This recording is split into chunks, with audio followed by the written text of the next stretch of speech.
South Carolina, and along the Savannah River, and let's see, North Carolina. So yeah, I mean, but I know it also grows in New England, so it's not necessarily a southern plant. And I think you can probably grow this one in most places. It says the rind of the fruit, which is a part we haven't talked about yet. It possesses a very active acid and is sometimes used as a topical application in ulcerous wounds. The juice of the unripe fruit is a powerful and effective vermifuge. That means it helps get rid of intestinal parasites, specifically worms. The powder of the seeds answers the same purpose. So they're saying the seeds could be dried and ground to get rid of intestinal worms. And this is also very interesting. They say the tree has the property of rendering the toughest animal substance tender by causing a separation of the muscle fiber. Its very vapor even does this. Now, I'm not sure. I have not tried that. I'm wondering if this is maybe a case where they're confusing it with the pawpaw, because see confusing it with the papaya. Because see the papaya, which is actually a tropical fruit, contains I think it's an amino acid. I think it's called papain, Papin, and it actually does cause the breakdown of protein. It's a very good meat tenderizer. Um, it's something chefs like to use. I don't know that the pawpaw, even though they actually say this is a triloba that they are referencing, has that same principle.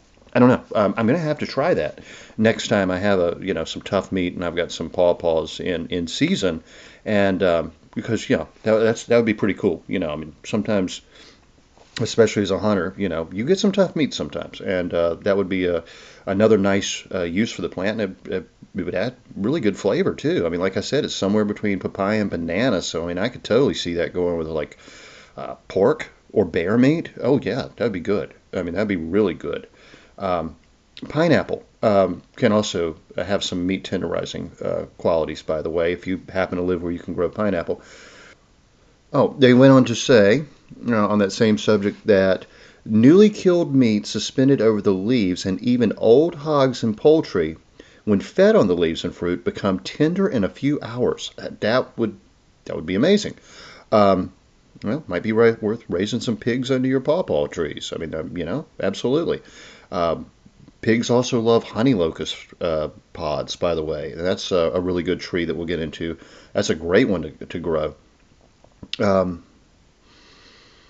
that's actually well, they don't know if it was the locust tree or the carob tree. They're related. That's mentioned in the Bible, in the prodigal son, where it said it would eat the pods that were intended for the hogs. So, that's a very old way of raising pork, actually. The sap of the pawpaw tree is extracted for. Okay, on this one they actually are talking about the papaya, so I guess I'll skip that. We'll look at King's American Dispensatory from 1898. They listed the actions, usage, and dosage of pawpaw I mean not papaya, as a medic, which we already discussed about, using a saturated tincture of the bruised seeds, 10 to 60 drops, just like Miss Greaves said in England in the 1930s. The bark is a bitter tonic and has been used in domestic practice. The medicinal properties of this agent have not been fully investigated.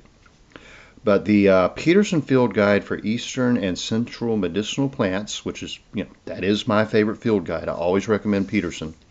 The fruit is edible, delicious, and also a laxative. The leaves are insecticidal. You remember we said that the leaves have been used as a wash for head lice. The leaves are also diuretic and can be applied to abscesses as a poultice, as we've mentioned before. The seeds are emetic. That's makes you throw up, as I said. But also, and this I guess is really the warning that needs to go with this plant. Although these herbalists have recommended making a tincture of the seeds, you don't want to eat pawpaw seeds or have too much of that tincture. They actually are somewhat narcotic and can cause a stupor and have some level of toxicity. So you could actually get kind of sick if you ate pawpaw seeds. The powdered seeds formerly applied to the heads of children can control lice, having insecticidal properties. And they also, under their warning, say the leaves may cause a rash. So you may, it can cause contact dermatitis if you have an allergy to it. Yeah, that really wraps up pawpaw. Like I said, it doesn't have a lot of medicinal uses. The value of it is more in the fruit, but I think it's a really important plant for us to discuss because, well, one, like I said, you can grow it, but two, once you can identify it, you can find it fairly easily in nature. And just remember, I mean, you can use your phone's GPS and such to mark where those useful plants are in the woods when you find them. That's one of the few things I like about cell phones. And the other thing is most people don't know what they are, so you're not going to have a lot of human competition for such fruits. And since we've wrapped that one up, I'm going to give just one more because it's a really short entry. This is Baccharis hemifolia, bush groundsel. Now, there are 4 species of Baccharis. That's Baccharis that have been used in herbal medicine. My favorite one goes by the common name mule's fat. Don't you just love that? I love the name mule's fat for a tree. Yeah, I'd have it just for the name. But anyway, this is not native to my region. Actually, hemifolia is the only one that grows around here, and that's known as bush groundsel, as I mentioned. Bush groundsel is mainly grown as a hedge plant. It's more of a shrub. But medicinally, it's really good. It's very useful for coughs and lung ailments. It's demulcent and calming to the lungs.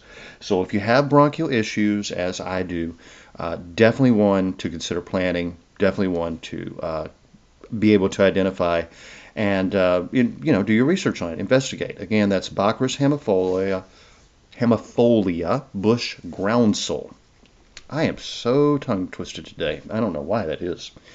All right, y'all, have a great week, and I will talk to you next time. Remember, shoot me an email at judson@judsoncarroll.com, and I'll be glad to send you a free PDF of any one of my books. Just let me know what you like.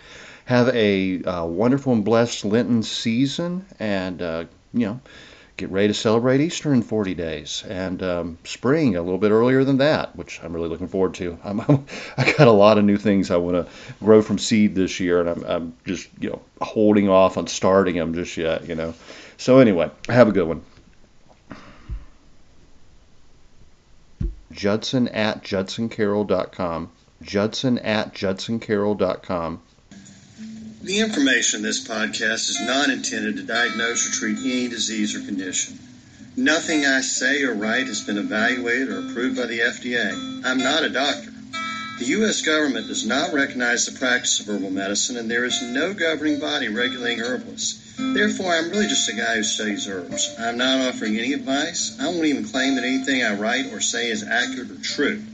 I can tell you what herbs have been traditionally used for. I can tell you my own experience and if I believe an herb has helped me. I cannot nor would I tell you to do the same. If you use an herb anyone recommends, you are treating yourself. You take full responsibility for your health.